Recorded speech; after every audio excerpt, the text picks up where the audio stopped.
Everyone told me to take the high road. I designed the high road. I know exactly how much structural steel it takes to hold one together, and I promise you, on the night your ex-fiancé sends a company-wide calendar invite to his own engagement announcement at your firm's gala, the high road develops serious load-bearing issues.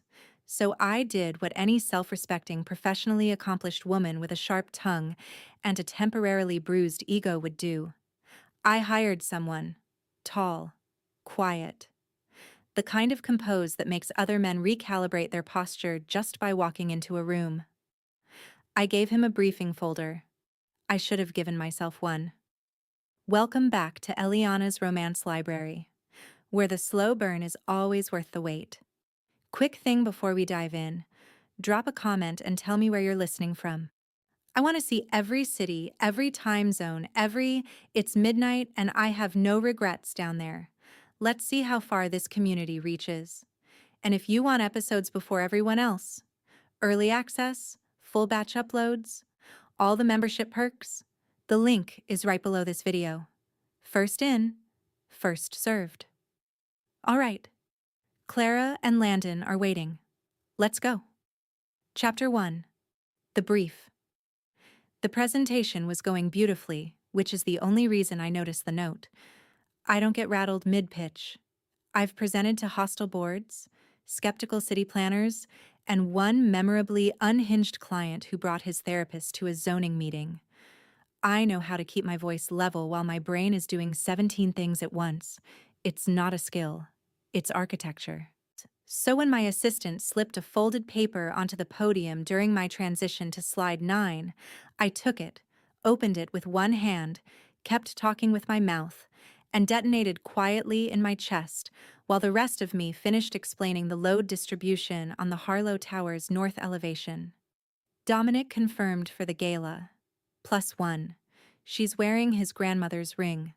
I folded the note, set it down, said, which brings us to the cantilevered facade system, and why conventional wisdom on this would have cost the client $4 million. The room leaned in.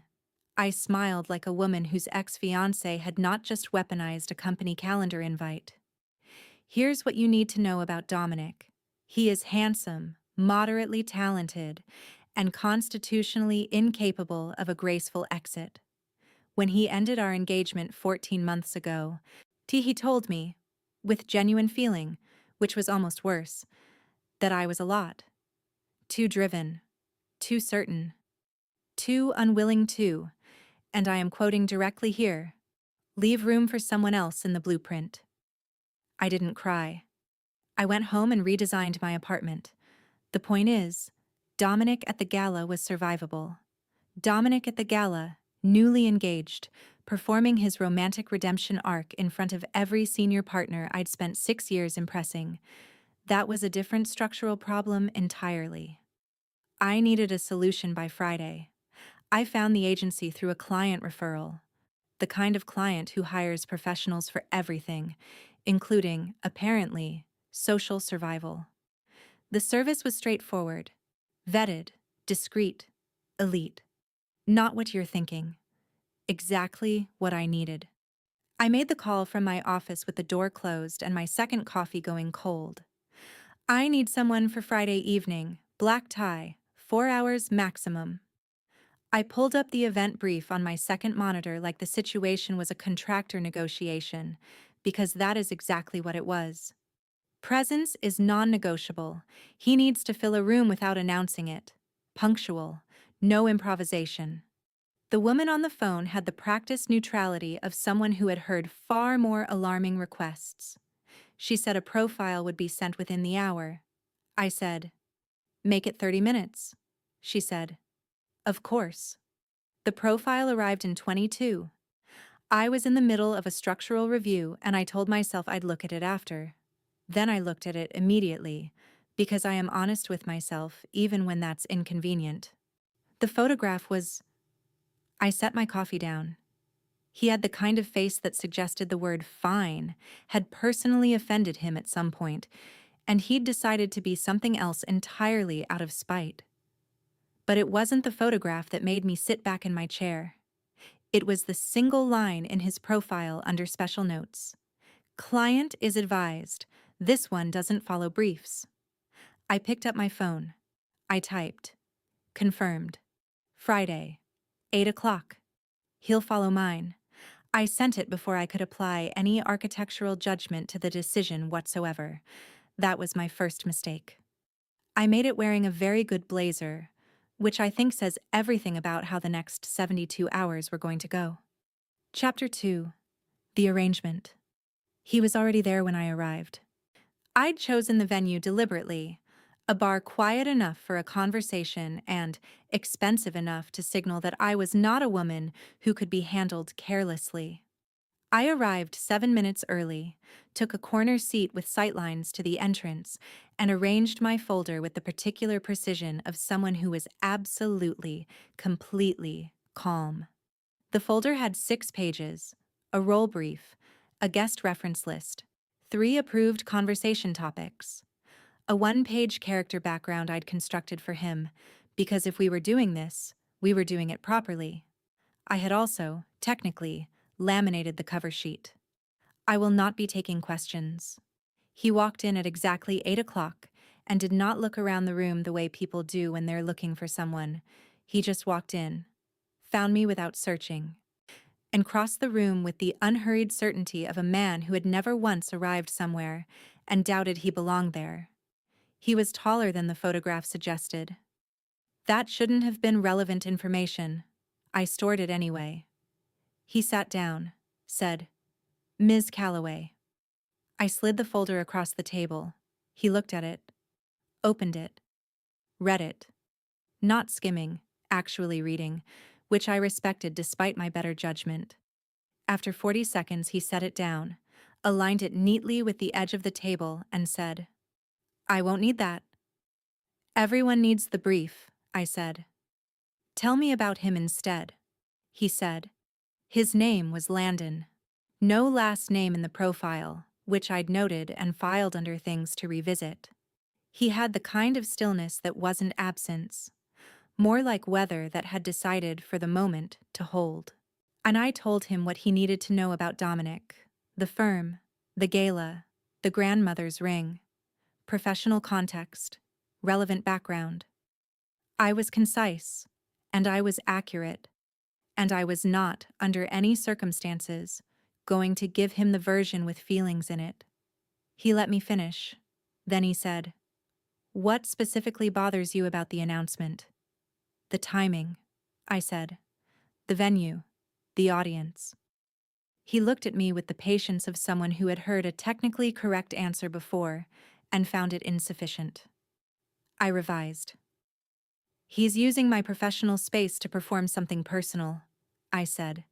"It's a territorial move dressed as a celebration." Something shifted slightly in his expression. Not quite a smile, more like recognition. "What do you need from Friday?" "I need to walk in looking like the best decision he never got to keep." That one surprised me coming out. He didn't react to it, which was somehow more unsettling than if he had. We went through the logistics. Arrival time, positioning, exit window. He agreed to everything without writing a single thing down. I told him I didn't trust people who didn't write things down. He said, "I remember what matters." I said, "That's an interesting standard." He said, "It's the only one worth keeping." When he reached for his glass, I caught it for the second time, something in the air near him that didn't fit. Not cologne, something older. Rain on dry ground, cedar. And underneath that, something I didn't have a word for, which bothered me more than the scent itself. And I took a slightly too large sip of my drink and moved on. He stood to leave at the end of the hour, exactly the hour, as though he'd timed it without a watch. He thanked me with complete sincerity, which was unexpected. Then he paused. "One question." "Go ahead." "Why does he need to believe it?" "Because he'll be watching," I said. "That's not what I asked." I opened my mouth. He waited with that particular stillness that made retreating feel more embarrassing than answering. I found, to my considerable irritation, that I had no response that wasn't either dishonest or far too honest. He didn't push. He simply said goodnight and left. I sat alone for 6 minutes. Then I opened the folder, took out the cover sheet, the laminated one, and looked at the first line. Maintain professional distance at all times. I put it back. Then I took it back out and left it on the table face down. I was going to need to think about that question. The problem was, I suspected he already knew the answer. Chapter 3. The Gala. I got ready the way I approach a difficult site, with a plan, a contingency, and zero tolerance for last-minute structural surprises. The dress was black, fitted, and what I privately called architectural. Nothing left to chance, nothing asking for permission. I did my hair myself because I didn't want someone else's hands in it tonight. I wanted to feel like myself, sharp and self-contained and entirely in command of the evening. I looked in the mirror and said, "You are a woman who designed a 14-story mixed-use development at 31. Dominic is not a load-bearing wall. He is, at best, decorative cladding." The mirror offered no objections. Landon knocked at exactly 8. I opened the door already in motion, coat, clutch, completely ready. Because I was not going to do the thing where I stand in a doorway waiting to be assessed. He looked at me, said nothing for a moment, then, "Ready?" "Obviously," I said. I was furious it was the right thing to say. He put his hand at the small of my back when we walked in, and the room. I want to be clear that rooms do not do things. I understand physics. Shifted. Not loudly.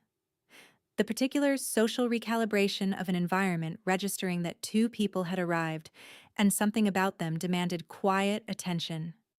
I kept my chin up and reminded myself I had a folder at home with a laminated cover sheet, which meant I was a person with a plan, and plans did not get rattled by the atmospheric consequences of good posture. We worked the room. Here is what I had not anticipated. He was extraordinary at this, and not in the way I'd hired him to be. I'd expected performance, a man playing devoted, hitting marks, landing lines. What I got was something more unsettling.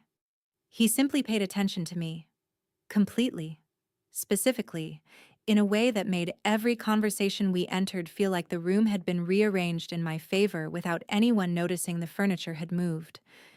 He didn't upstage me once. I hadn't told him to do that. He did it anyway. I saw Dominic from across the room, the new fiancée on his arm, her ring catching the light with the enthusiasm of a prop in a production I hadn't auditioned for. He was scanning the room with the particular energy of a man who needed to locate you before he could feel comfortable. He found me. I watched him process Landon, the height, the stillness, the hand at my back. In approximately 3 seconds, he recalibrated his entire posture, involuntarily. It was, genuinely, the best thing I'd seen all year. Landon caught my expression, said nothing. The corner of his mouth moved in a way that was not technically a smile but functioned as one. Dominic made his way over. I had 4 prepared responses ready. He opened with, "Clara, you look... I'm surprised to see you here with..."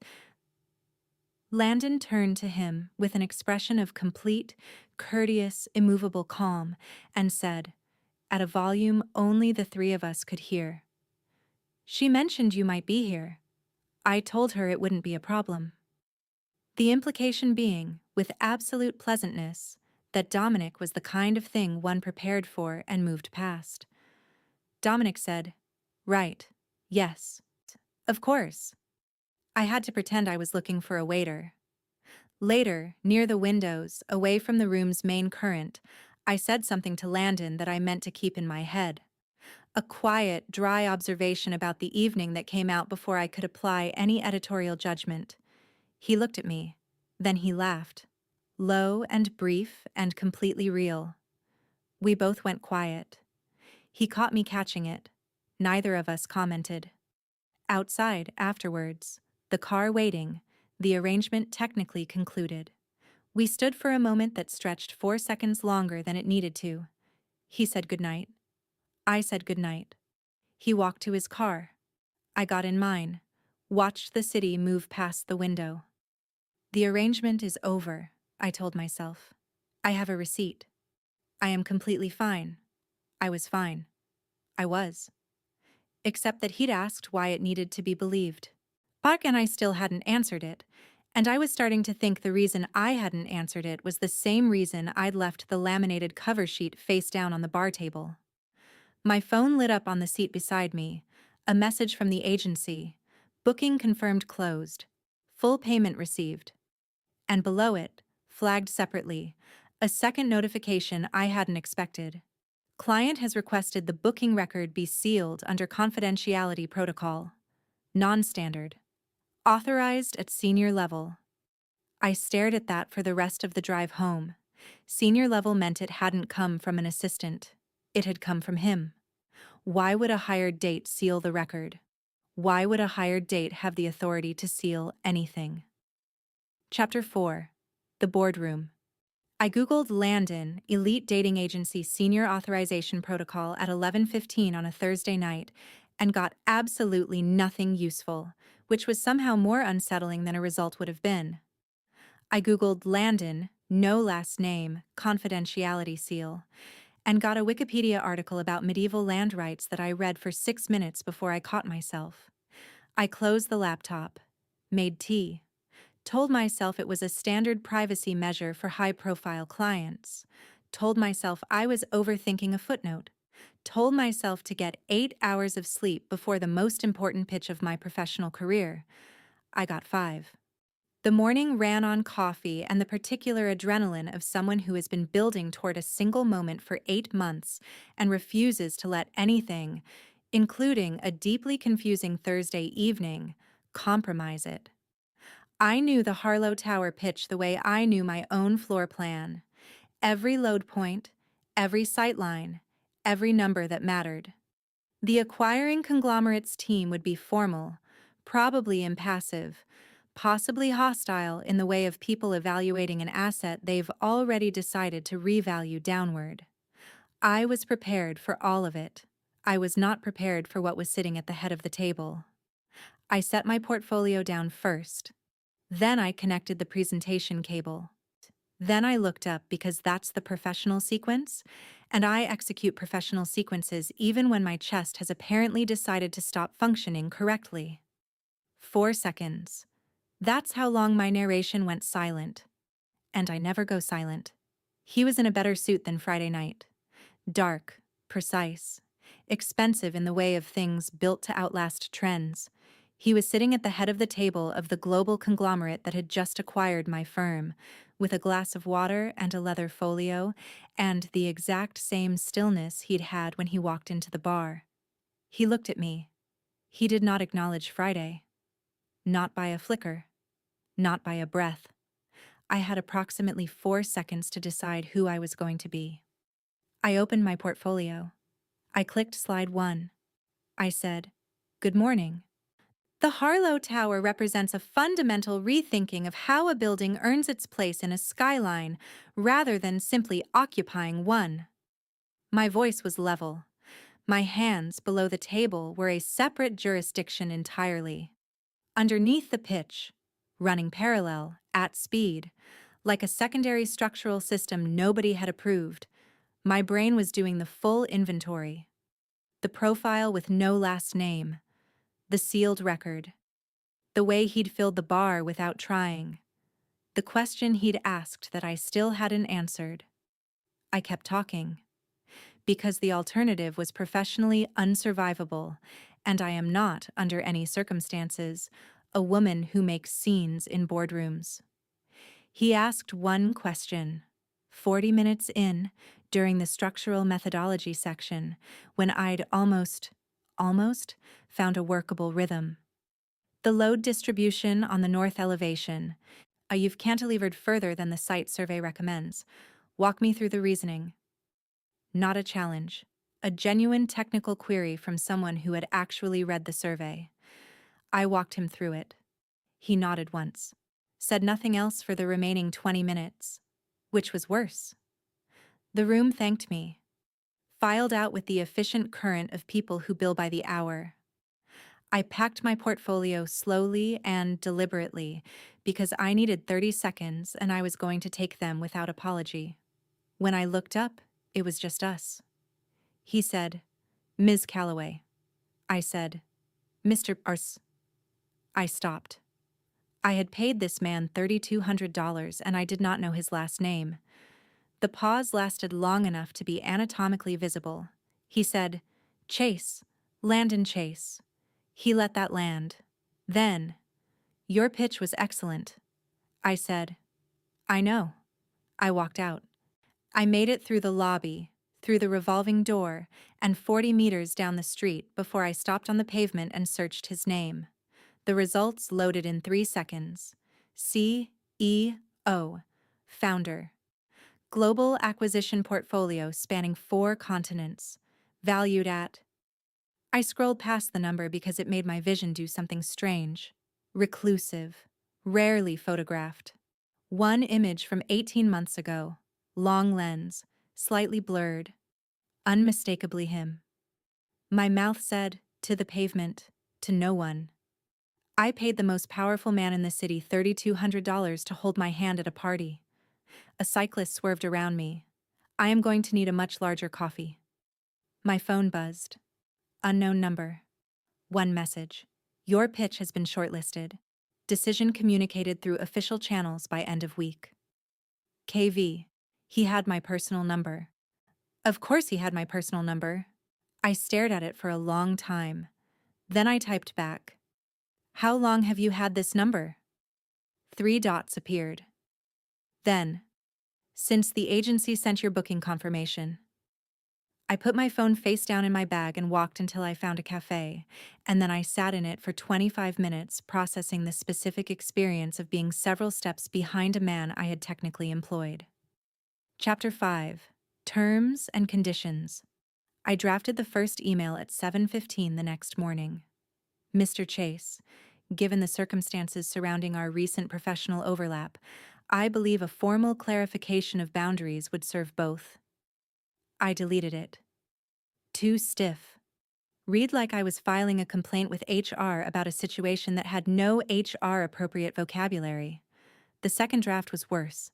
The third one accidentally started with "look," which is not how I begin professional correspondence, which told me I needed more coffee and less feelings, in that order.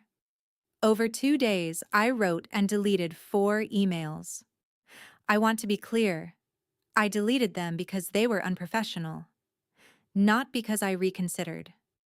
There is a meaningful structural difference between those two things. The meeting request came through official channels on day 3. Landon Chase, private. 30 minutes. Thursday, 2 p.m. No agenda. My assistant looked at the calendar notification, looked at me, and had the professional wisdom to say nothing. I said, "Block my afternoon." She said, "It's a 30-minute slot." I said, "Block it anyway." His office was not what I'd expected, which was its own kind of irritating because I'd spent 40 minutes on the way over deciding what I expected and being prepared to be unimpressed by it. It was quiet. Expensive in the way of rooms built for actual use rather than display. No statement art, no ego furniture. Books on the shelves that had been opened. A window with a view of the city that suggested not just height, but familiarity. The particular gaze of someone who had watched a skyline long enough to understand it. I noted the load-bearing walls, force of habit, and sat down. He addressed it without preamble, acknowledged the gala, the acquisition, the collision of those two facts in a single boardroom. Proposed, with the same directness he applied to everything, that they behave like adults. I agreed. Then I told him what I thought. Not loudly. Architects don't raise their voices. We just make the structure of our argument undeniable. I told him about the information asymmetry. He had known who I was before I called the agency, before I walked into that bar with my laminated cover sheet, before I stood in the boardroom and had 4 seconds to decide who I was going to be. He had known, and he had said nothing, and I had operated the entire time under the impression that I was in possession of all relevant facts. I was not in possession of all relevant facts. He let me finish. All of it. Every word. Then he said, "Are you done?" I said, "For now." He said, "Your pitch was the best one submitted. That decision was reached before you walked into the room. I want you to know that clearly." I processed this. It didn't fix the asymmetry. It mattered anyway, which I resented slightly. We established terms, professional communication channels, project liaison protocols, a clear and documented framework for our working relationship going forward. I was thorough. He agreed to everything with the attentiveness of a man who was listening to the terms while simultaneously thinking about something adjacent to them. I couldn't identify what. This was not a comfortable experience for someone who reads structures for a living. At the end, I picked up my folder and said, "For absolute clarity, the agency arrangement is fully and permanently concluded." He said, "I know." I said, "I'd like that on record." He said, "Whose record?" I opened my mouth, closed it, left. Back at my desk, the agency notification was waiting. Booking closed. Refunded in full. Client request. He'd refunded it. I sat with that for longer than I intended. A power move read one way, rendering the transaction void, erasing the professional distance the original contract had provided. Read another way, it was something else entirely. A man removing the only frame that made the gala something other than what it had actually been.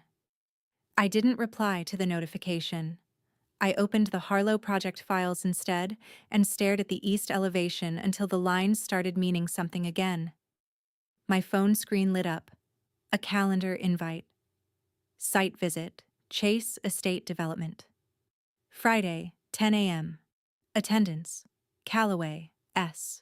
No message, no explanation, just the address, and the particular confidence of someone who had sent it without wondering whether I'd come.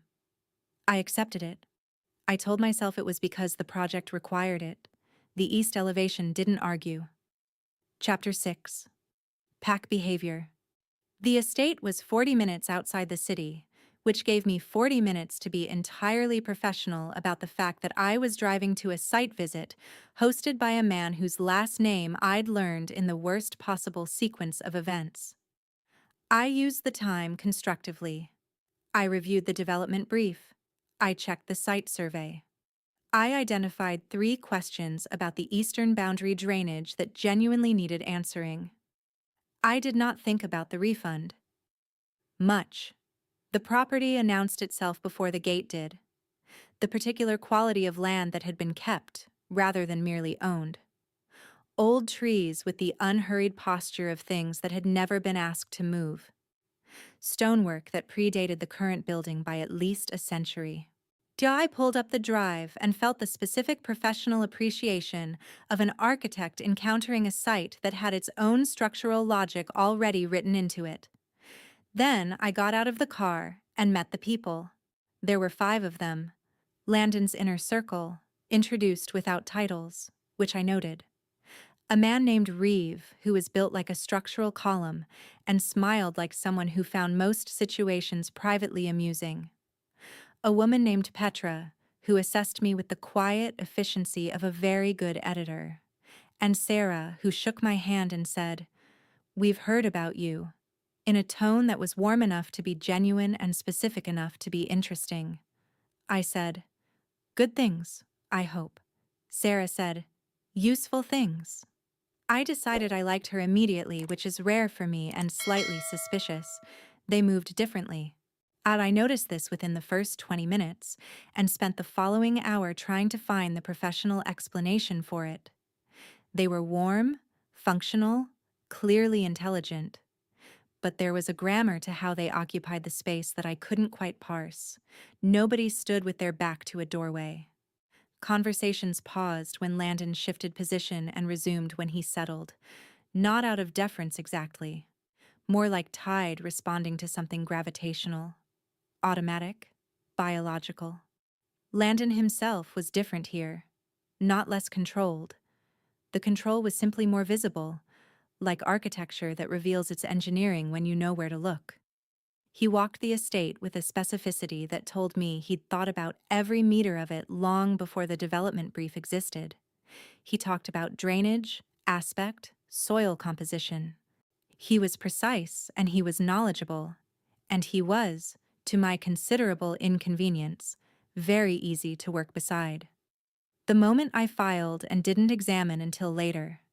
We were crossing the courtyard when Landon stopped mid-sentence, tilted his head slightly left, paused for 2 seconds, then changed direction, redirecting the group away from the eastern path without explanation. 30 seconds later, a groundskeeper came around the corner from the eastern path pushing a noisy wheelbarrow that would have cut directly through our conversation. I stood very still for a moment. The courtyard was large. The wheelbarrow was not yet audible when he'd turned us. I filed it under things that don't have an immediate structural explanation and kept walking. Lunch appeared from nowhere, produced collectively, informally, and with the ease of people who fed each other as a matter of course. I was included without ceremony or special attention, which was somehow more welcoming than being made a fuss of. I ate. I said almost nothing. I watched everything. At one point, Reeve said something quiet to Landon that made the whole table shift slightly, not in discomfort, in attention. And Landon responded in 2 words and the table settled. I didn't catch the words. I caught the frequency. In the car back, the city gathering itself on the horizon, I said, "Your people. Are they always like that with you?" He said, "Like what?" I searched for the word that was accurate without being strange. "Loyal," I said. He considered it. "Always. When it's earned." "Have you earned it?" He didn't hesitate. "Every day." The city swallowed us back. I drove to my office. We went up to my desk and opened my laptop to transfer the site photographs. I scrolled through them efficiently. Drainage, boundary walls, eastern elevation, north aspect. I stopped. One photograph I had no memory of taking. Landon at the far edge of the grounds, standing at the property's boundary, looking outward. Still. The particular posture of something that is not waiting but simply present in a way most people never manage. I studied it for longer than I meant to. Then I opened my site notes. Then I closed them and looked at the photograph again. My phone buzzed. A message from a number I didn't recognize. "It was good to meet you today." "Sarah?" I stared at it. Sarah had my number. Landon had my number. I looked back at the photograph on my screen. How many of them have my number? And 3 dots appeared beneath my message before I'd finished typing it. Sarah's reply came back in 4 seconds flat. "All of us. Don't worry. We only use it for important things." A pause. Then a second message. "He looked at that boundary line for an hour before you arrived. Just so you have the full picture." I set my phone down on the desk very carefully. Then I picked it up and read both messages again. Then I looked at the photograph one more time. Oh, I thought, with the specific resignation of a woman watching a load-bearing assumption quietly give way beneath her. Oh, this is a problem. Chapter 7. The Scent of Rain. I saved the photograph to a folder I labeled Site Reference, Chase Estate. This was a lie I told my filing system. My filing system accepted it without comment because filing systems, so unlike certain other things in my life currently, do exactly what they're told. I did not delete it. 3 weeks into the project and a professional rhythm had established itself. Structured, functional, Carefully boundaried, almost normal. We communicated through official channels. We reviewed documents in scheduled meetings. We were, by every measurable metric, two adults behaving with complete professional propriety. My narration noted this with the particular wariness I reserve for load-bearing elements that haven't been stress-tested yet. The late nights happened because of the east elevation. That's the structural truth. The east elevation had a problem I'd been circling for a week. A cantilever variance that worked mathematically, but felt wrong in the way that some solutions feel wrong before you can name the reason. I stayed late because the problem required it. He stayed late because apparently that's what he did. I became aware of him the way you become aware of weather. Gradually, then all at once. He was in the adjacent space reviewing documents, and the building had the particular after-hours quiet of a place that had stopped performing and was simply existing. No ambient noise, no performance of productivity. I said it out loud before I meant to. I'd been staring at the cantilever notation for 40 minutes, and I said, to myself, I thought, to the blueprint and the cold coffee and nobody else, the problem isn't the math. The problem is that it's right, but it's not honest. He looked up. Say that again, he said. I said it again. He laughed. The real one. Low, brief, completely unperformed. At the one I'd caught at the gala and filed somewhere I hadn't labeled properly. It did the same thing to the room it had done then. Settled it, somehow. Shifted the frequency of the air. We both went quiet. He caught me catching it. Neither of us addressed this directly because we are both, apparently, architects of avoidance. After a moment he said, why architecture? Not the career version of the question. The other one. The one people almost never ask because they're satisfied with the professional answer and don't want the weight of the real one. I started to give him the professional answer. He waited. I gave him the real one. Something about the specific satisfaction of making a thing that holds weight without asking for acknowledgement. That does its job in silence. That outlasts the person who designed it and doesn't require explanation to be understood. I told him that I'd always been better at building things than explaining myself, and that architecture was the one discipline where that was a professional asset rather than a personality flaw. I heard myself saying it and reached for the exit. He said, don't. I stopped reaching. I turned it back because that's what I do with things I've accidentally handed over. Why invisible? He looked at me. You run a global firm, I said. 4 continents. You're photographed almost never. Your own company website lists your name and a title and nothing else. Why? The pause was longer than his pauses usually are. He has a particular relationship with silence. Uses it the way I use structural space deliberately, to let the thing beside it carry more weight. Visibility is a liability, he said, when you have things worth protecting. He looked at me when he said the last 3 words. I looked at my blueprints.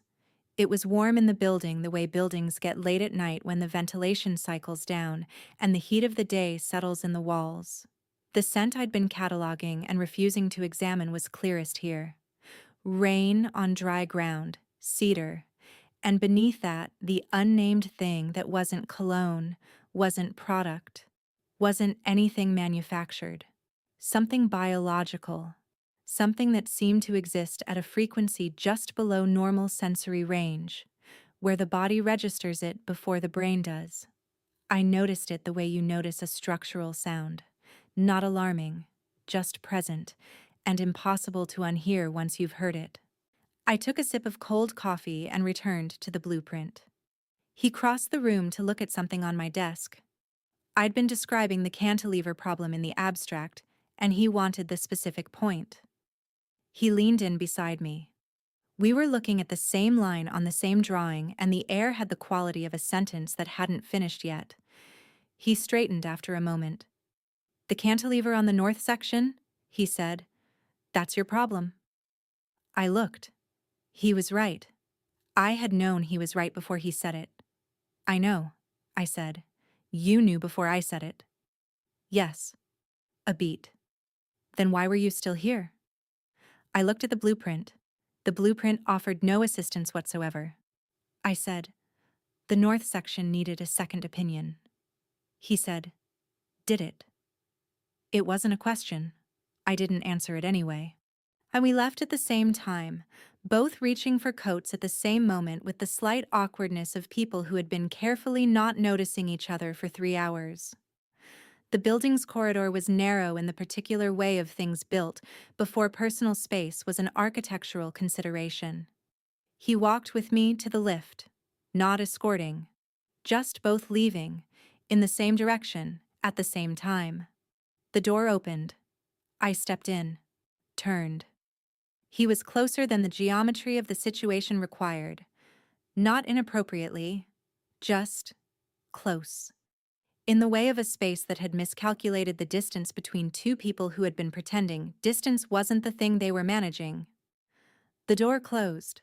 I stood in the mirrored wall of the lift and looked at my own face and said, out loud, and to the reflected version of myself who had a laminated cover sheet and a very sensible filing system. Oh no. I took the long route home. My narration, usually my most reliable structural element, spent the entire journey arguing with itself. I cataloged the professional complications, the information asymmetry, the power differential. The fact that I still had unanswered questions about a man who could hear things across courtyards and whose people had my phone number before I gave it to them. I built an airtight case. By the time I got to my apartment, the case was solid. I didn't write it down. I know from experience that the arguments I need to write down are never the ones I actually believe. I stood at my kitchen window with a glass of water and looked at the city and thought about a man who said, visibility is a liability when you have things worth protecting, and looked at me when he said it. My phone lit up on the counter. Sarah, he canceled 2 calls this afternoon to review your elevation notes personally. I'm not saying anything. I'm just saying. I stared at the message for a long time.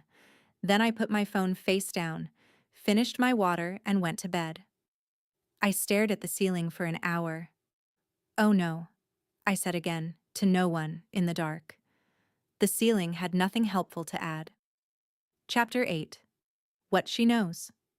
Sunday mornings I belong to myself. No meetings, no presentations, no careful professional calibration of tone and distance.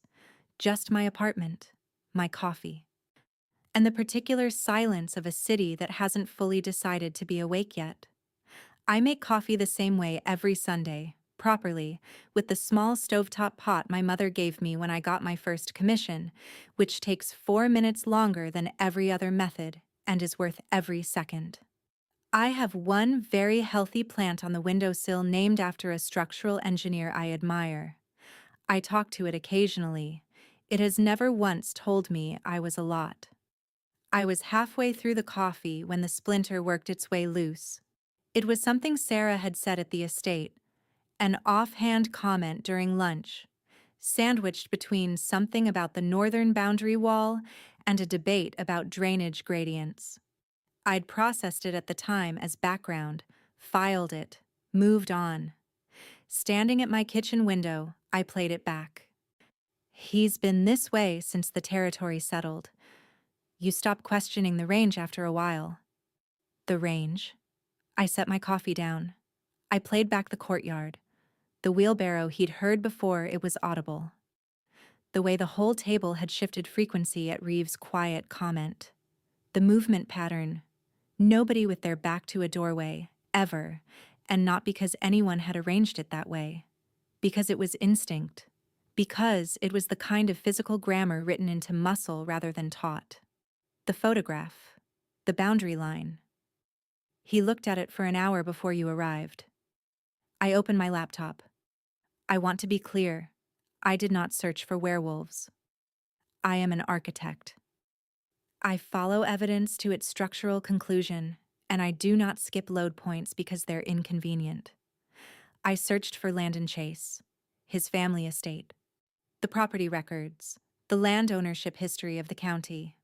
What I found was a name that appeared in local records going back further than money usually goes.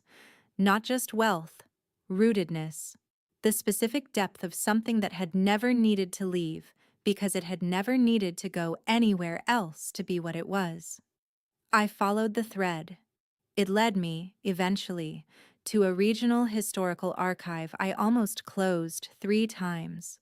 Old language, older concepts, a particular word that appeared in the context of certain families, certain territories, certain men described with the same vocabulary across centuries. The stillness, the authority that needed no performance, the particular quality of presence that other people organized themselves around without deciding to. I sat back. I looked at the word on the screen. Here is what I did not do. I did not spiral. I did not perform disbelief. I did not close the laptop and make more coffee and decide I'd been working too hard. I did what I do with information that doesn't fit the current model. I held it at arm's length and interrogated the structure. Assume, for the sake of load testing, that this is real. Then, the courtyard. Explained. The movement patterns. Explained. The scent. Rain, cedar. Something biological and old. Very specifically explained. The way a room organized itself around him without being asked. The way his inner circle moved with the grammar of something older than professional loyalty. The way he had looked at me at the gala when Dominic approached, not performing protection. Deciding briefly whether something required his attention. Structurally, I thought, and with the dazed precision of someone watching a blueprint resolve itself, it holds. I went back through everything, every interaction, every moment I'd cataloged and labeled something else because I didn't have the right word yet. The bar, the gala, the boardroom. The way he'd said all of it on the roof when I'd asked if any of it was real. The way he'd waited. The patience that was longer than my defenses. I sat with the full picture for a long time, what surfaced, quietly, underneath the structural analysis, was not fear. It was something more inconvenient. The recognition that I had been known.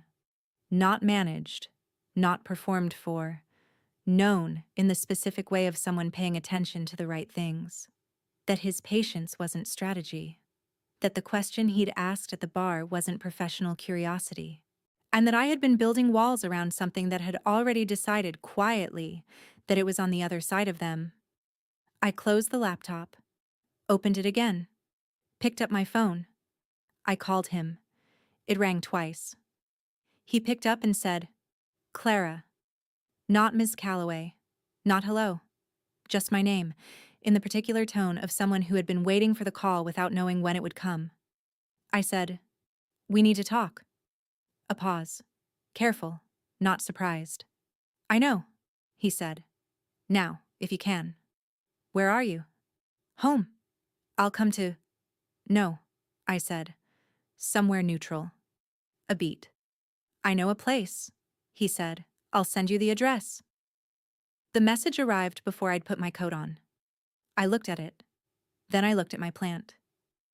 "If I'm not back in 2 hours," I said, "water yourself." It did not respond. I took that as encouragement. Chapter 9. Gravity. He sent me to a rooftop. Not a restaurant rooftop, not a bar with a view. A private terrace connected to a building I recognized from his property portfolio, access through a side entrance with a keypad he'd texted me the code for. No staff, no audience. Open sky and the city spread out below like a blueprint someone had decided to build at full scale.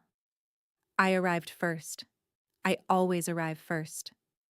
I stood at the edge and looked at the city and thought about how much of it I could identify by sightline alone, which towers I'd studied, which facades I'd argued about, which decisions I'd watched other architects make and filed under.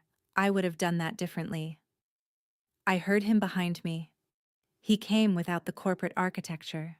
No jacket, No professional context. Just him. Or in the particular way that the absence of setting revealed something about a person.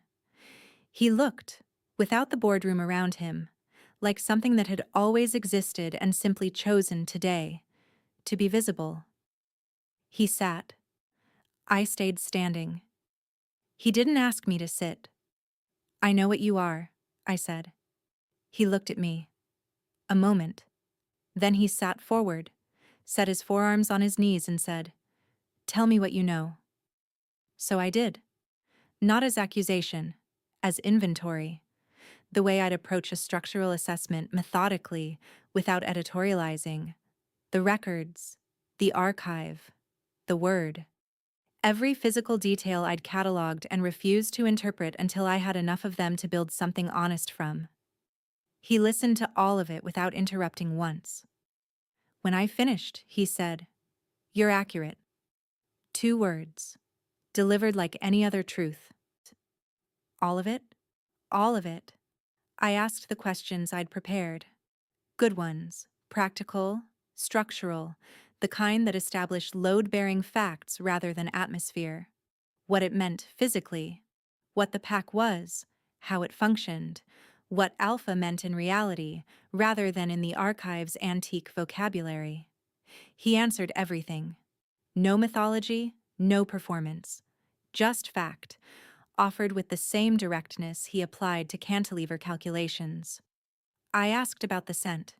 He explained it, pack biology, recognition, what it meant when it presented the way it had. Specific. Unflinching. I said, "So your biology has been reacting to me?" "Yes." "Since the bar?" "Since you opened the door," he said, and told me I wouldn't need the brief. I looked at him. Something moved in the space between us. Not physical, not yet.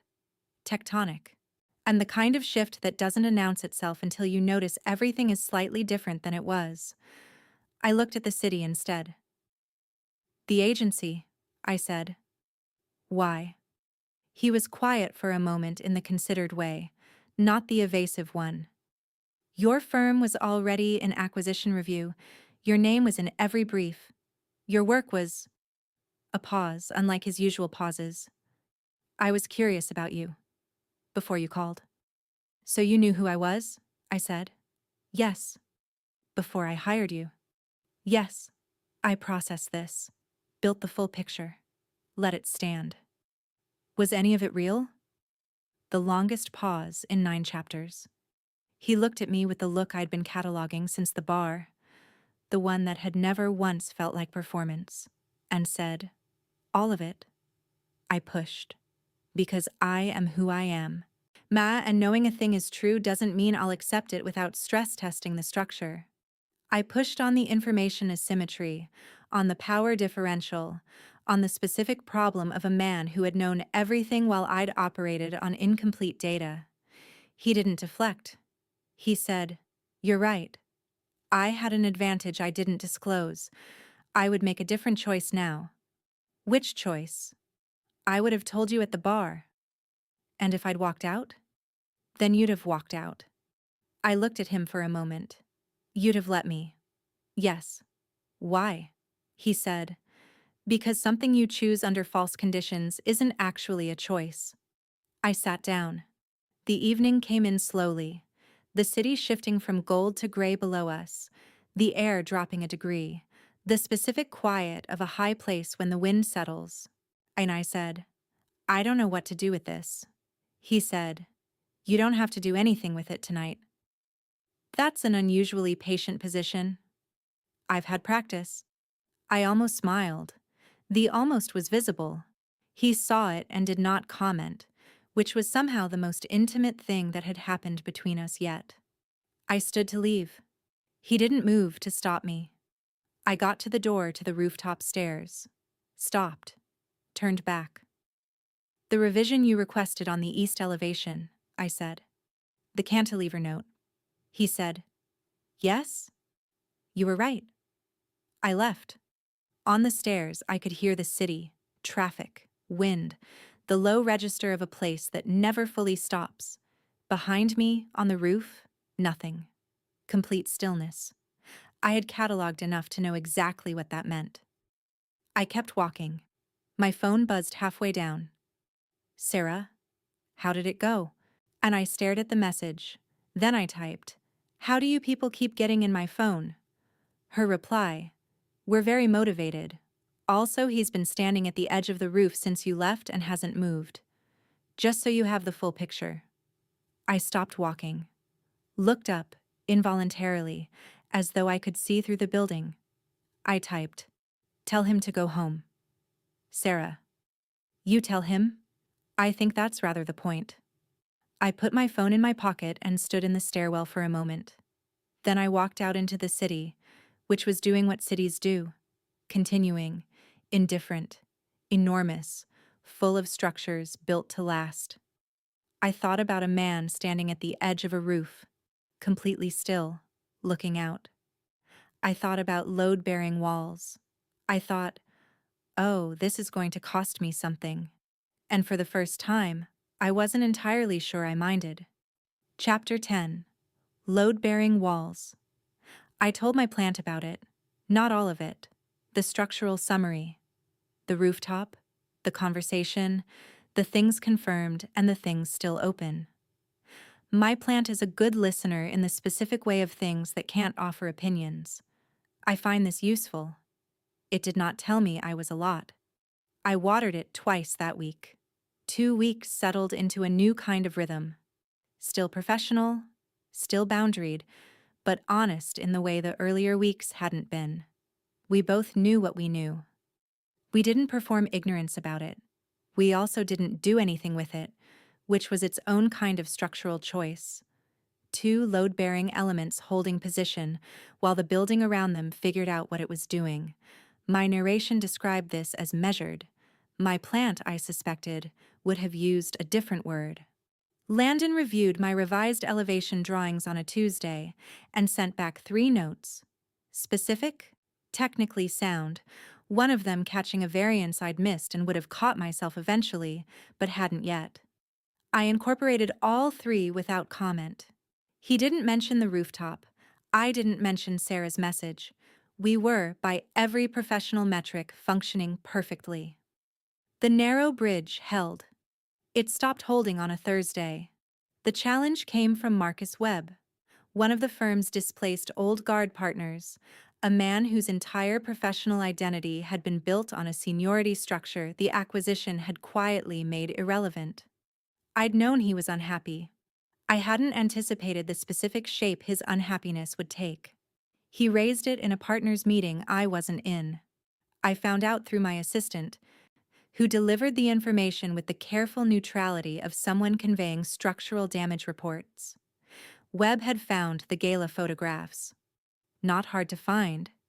It was a firm event. There were 100 people there. Someone had posted a gallery within the week. Clara Calloway and Landon Chase, pre-acquisition. Clearly familiar, clearly not strangers in the way of people who had just met in a boardroom. He presented this, in the meeting, as a question of professional impropriety. Had Calloway had prior knowledge of the acquisition? Had her project win been merit-based or relationship-based? He didn't make accusations, he was too precise for that.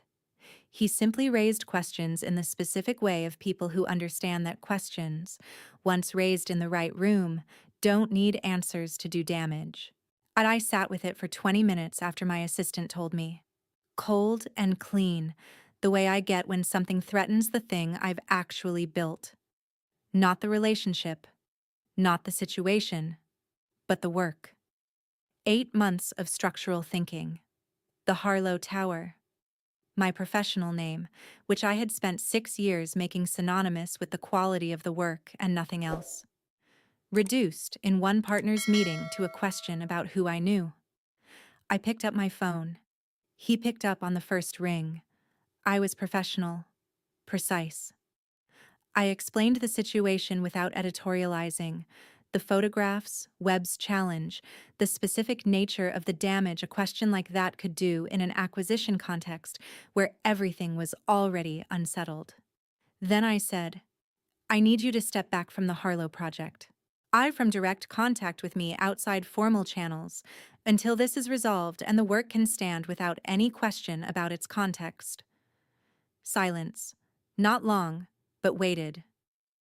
I know what I'm asking, I said. He said, I know you do. Landon. Yes, he said. I'll arrange the handoff today. No argument, no negotiation, no asking me to reconsider or offering an alternative framework or making it, in any way, about him. Immediate, unqualified, done. I had prepared for resistance. I had 3 responses ready for resistance: professional, measured, immovable. I had not prepared for the specific experience of a man understanding exactly what was being asked of him and stepping back without making me justify the asking. I sat at my desk after the call and looked at the wall for longer than I meant to. A formal email arrived within the hour. Project liaison transferred to a senior associate. Communication routed through official channels. Clean, complete. No trace of anything personal in the language. He had done it exactly right, which was, somehow, the most difficult version of what had just happened. 2 days. I worked. I'm excellent at working when everything else requires management. It's the most reliable load-bearing wall I have. I finished the north elevation revision. I completed the materials specification. I had 3 productive client calls and 1 extremely efficient internal review, and I watered my plant and I did not check my personal messages for professional reasons. On the second evening, I opened my laptop. The agency invoice was still in my downloads folder. I'd never moved it, never deleted it. I looked at it. The date. The amount. On the itemized line, professional accompaniment services, 1 evening, black tie. I thought about a man who had refunded it without being asked, and sealed the record and answered every question I'd asked on a rooftop without flinching. I closed the laptop, said quietly to the empty room, "You complete idiot." I was not entirely sure which one of us I meant. My phone lit up. Sarah. I had not heard from her since the stairwell message. I opened it with the wariness of someone who had learned that Sarah's messages contained more structural information per sentence than most people's paragraphs. He hasn't slept properly in 4 days. I'm not telling you to do anything about it. I'm just making sure you have accurate data. I read it twice. Then, that's not fair. Sarah. No, but it's true. I put the phone down, picked it up. Is he all right? Sarah. He's functional. He's also been to the boundary line twice this week, which he only does when something's unresolved. I stared at the screen. Tell him to sleep. Sarah. You tell him. I've tried. He listens to approximately 1 person who isn't Pac, and I think you know who that is. I set the phone face down, sat in the quiet of my apartment with the specific weight of accurate data I hadn't asked for and couldn't unfeel. My plant caught the light from the window. Don't, I told it. It continued existing supportively. I have a pitch in 5 days, I said. The most important one of my career. I cannot be distracted by... I cannot... I stopped. Looked at the ceiling. Said finally to no one and everyone, I'm going to need a new filing system. Chapter 11. The pitch. In the morning of the formal review, I woke at 5:40 without an alarm. This happens before significant structural events, my brain conducting its own preload inspection before I'm fully conscious. I lay in the dark and ran through the pitch the way I always do, not rehearsing, just confirming the load points were where I'd left them. The Harlow Tower, the cantilever resolution, the north elevation revision that had started as a problem and become, eventually, the best argument in the room. Everything was where I'd left it. I got up, made coffee properly, and got ready with the methodical focus of a woman who had designed 14-story buildings and was not going to be undone by a partner's review board. My plant got spoken to. Today the work stands on its own, I told it. That's always been the point. It had no notes. I arrived 20 minutes early and set up alone, the way I prefer. The boardroom had the particular quality of rooms that have witnessed significant decisions, a weight in the air that wasn't quite pressure, more like accumulated consequence. I connected the presentation cable, arranged my materials, stood at the window for 30 seconds the way I always do before something that matters. The city was doing what it always does, continuing, enormous, indifferent to whether one architect needed it to hold still for a moment. I turned back to the room when people began to arrive. Landon came in third. He couldn't absent himself from a formal board review without raising precisely the kind of questions Webb had been cultivating. His absence would read as confirmation. He sat to the side, not the head of the table. He had formally recused from the vote, documented and distributed to the full board before the meeting. I had received the confirmation at 7:15 that morning. He looked at me once when he sat down. I acknowledged it the way I'd acknowledge a load calculation that had come back correct. Then I looked at the room. Webb was present. He had the energy of a man who had committed to a position and was now required to sit in the consequences of it. He straightened slightly when I made eye contact. I held it for exactly 2 seconds, long enough to be legible, not long enough to be theater. Then I began. I pitched for the work. Not for the acquisition, not for the board, not as a response to the whisper campaign that Webb had seeded in a meeting I hadn't been in. For the Harlow Tower and the 8 months of structural thinking that had produced it. The specific argument about how a building earns its place in a skyline rather than simply occupying one, the load distribution solution that had kept me at my desk until 10:15 on more evenings than I'd counted, the cantilever resolution that had started as a problem and become the pitch's most elegant answer. I was, in this room, completely myself, sharp, specific, generous with the technical detail because the technical detail was where the actual argument lived, uninterested in being liked and entirely committed to being understood. The version of me that had existed long before any of this. Before Dominic, before the agency, before a rooftop conversation that had rearranged several load-bearing assumptions about my own architecture. When the version that had always been the whole point. 40 minutes in, I reached the east elevation.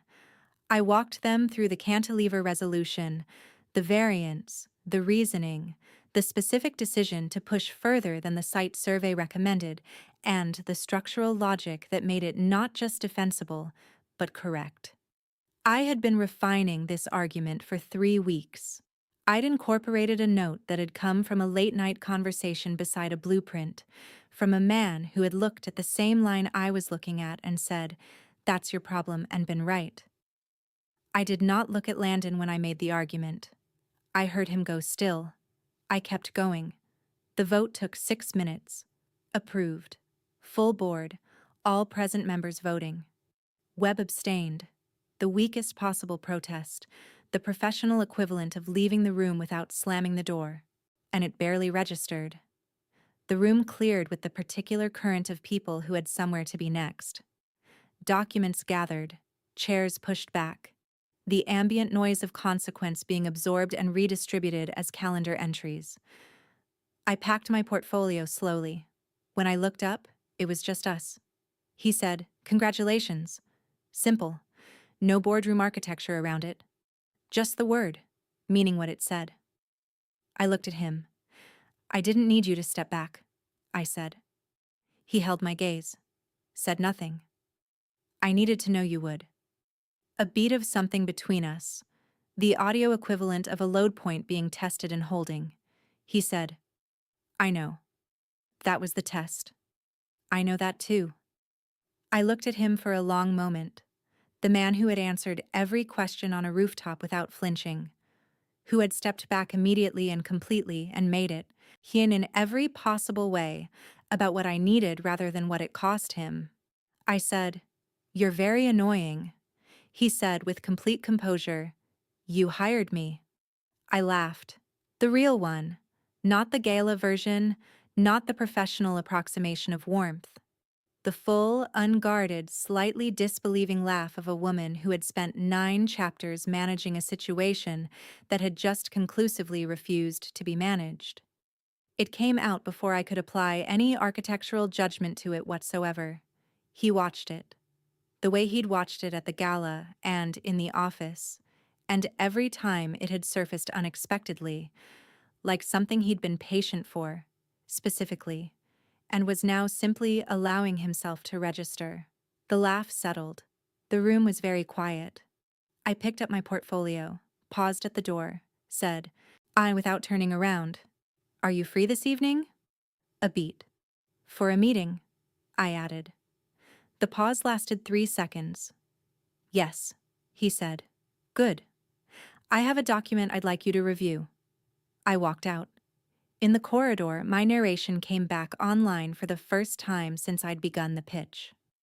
"I wrote the document at 2 in the morning on Tuesday," it said, with the private satisfaction of someone who has finally stopped arguing with a structural conclusion. I formatted it properly. I used defined terms. I added a definition section, a beat. I also technically used a cover sheet. The lift opened. Whether or not it's laminated is information I'm choosing to withhold at this time. The doors closed. Outside, the city continued. Enormous, indifferent, full of structures built by people who had decided, at some point, when that the thing they were building was worth the weight it was going to have to hold. I thought about that. I thought about what I'd written at 2 in the morning on a Tuesday, with cold coffee and complete clarity, in the specific tone of a woman who had finally stopped pretending she hadn't already made up her mind. My phone buzzed. "Sarah, one message, finally." Then, 2 seconds later, "Also we all knew. Since the bar. Just so you have the full picture." I stared at it. Typed back. "How many of you knew?" Sarah. "All of us." Sarah. "Even Reeve, and he's terrible at reading people." I put my phone in my bag, stepped out of the building into the afternoon, and looked up at the skyline. The towers I knew, the ones I'd studied, the one I was going to build. Somewhere up there, 40 minutes outside the city, a boundary line ran along the edge of an estate. I thought about a man who had stood at it for an hour before I'd arrived. I thought, all right then. I thought, let's see what this holds. Chapter 12, Permanent Terms. I chose the restaurant. This was deliberate. His city, his property portfolio, his territory in every sense of the word. I needed one thing in the evening that was mine first. A corner table at a place I'd been going to for 4 years, where the lighting was good, and the corner had sightlines to the entrance and the bread arrived without asking. I was there 8 minutes early. I had a folder. Of course I had a folder. He arrived exactly on time, came through the door, found me without looking, and crossed the room with that particular unhurried certainty I had stopped pretending I didn't find extraordinary. He saw the folder. Something in his expression did the thing. The almost smile that preceded a very controlled laugh, the one I'd cataloged without meaning to across 12 chapters of careful professional distance. He sat down, said, "You made a document."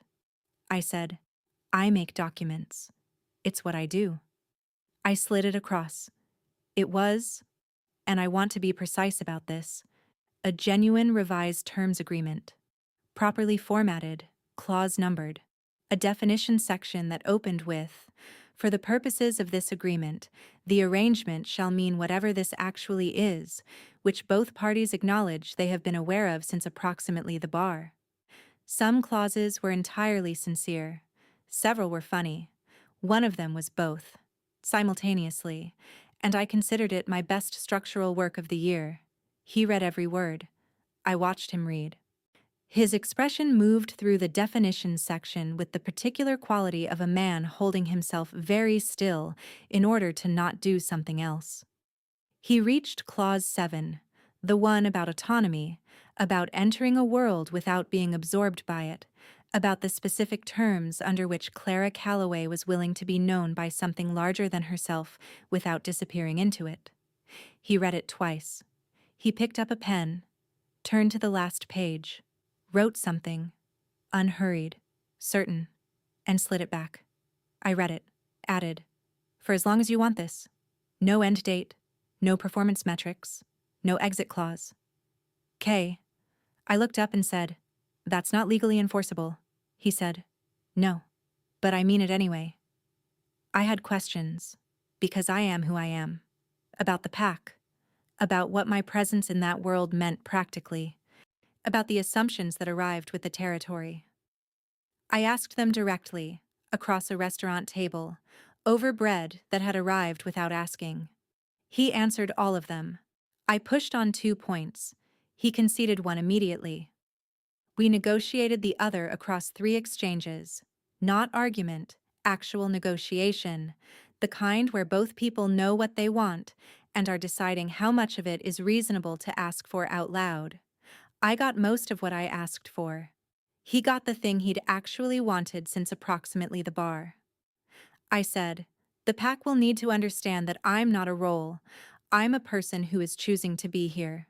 He said, "They already do." I said, "Sarah told them?" He said, "Sarah told them the day after the site visit.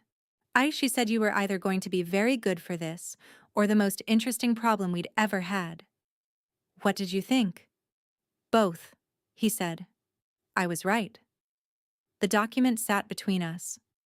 I picked up the pen, signed it, practically neatly, the way I sign everything, slid it across.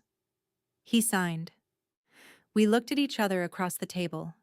I said, "For the record, this entire situation started because my ex got engaged." He said, "For the record, he did you a significant favor." "Don't tell him that. He'll be insufferable." "He already is." I stared at him. "You spoke to him for 4 minutes." "I'm very perceptive." The bread was good. The city moved outside the window. The document sat closed between us, signed, practical, slightly absurd, entirely sincere. I looked at it, thought about foundations, about the difference between something built to impress and something built to last, about load-bearing walls and the specific courage it takes to build without a demolition plan. He had added one clause. "For as long as you want this, no exit clause built in." I'm an architect. I know what it means when someone builds that way.